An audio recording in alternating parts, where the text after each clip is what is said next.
J'ai jamais eu d'illumination et il n'y a jamais eu un moment dans ma vie où je veux être sommelière et c'est ça que je veux devenir, c'est ça que je vais être. Pas du tout. J'ai fait un bac en langue et littératures étrangères, en allemand et en espagnol.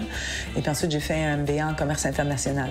Je me suis intéressée au monde du vin, puis j'ai commencé donc un certificat de sommellerie dans un collège à Ottawa.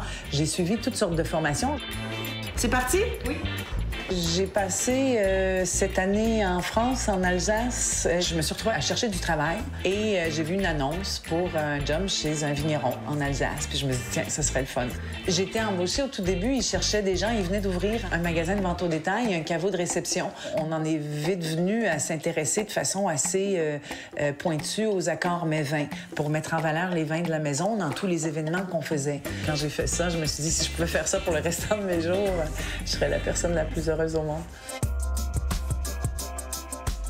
Il y avait un concours international à l'époque qui n'existe plus, qui était meilleur sommelier du monde en vin spiritueux de France. C'est le premier concours auquel j'ai pris part en 96. Je revenais de France. Personne ne me connaissait au Canada, au Québec. J'étais une inconnue totale. Je me suis inscrite à ce concours-là pour voir c'était quoi un concours de sommellerie. Je me suis retrouvée parmi les finalistes. J'ai dû performer, faire des épreuves devant public. J'ai perdu les pédales. J'ai pas fait la moitié des épreuves parce que je savais pas c'était quoi un concours de sommellerie.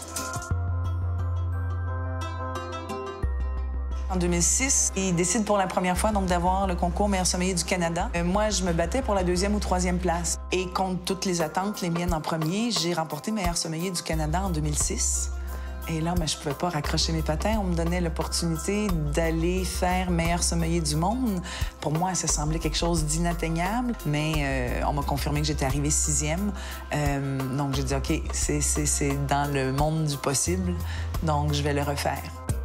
En 2013, Véronique Rivet devient la première femme à monter sur le podium des meilleurs sommeliers du monde en obtenant la 2e place. En 2014, elle ouvre son bar à vin Soif à Gatineau.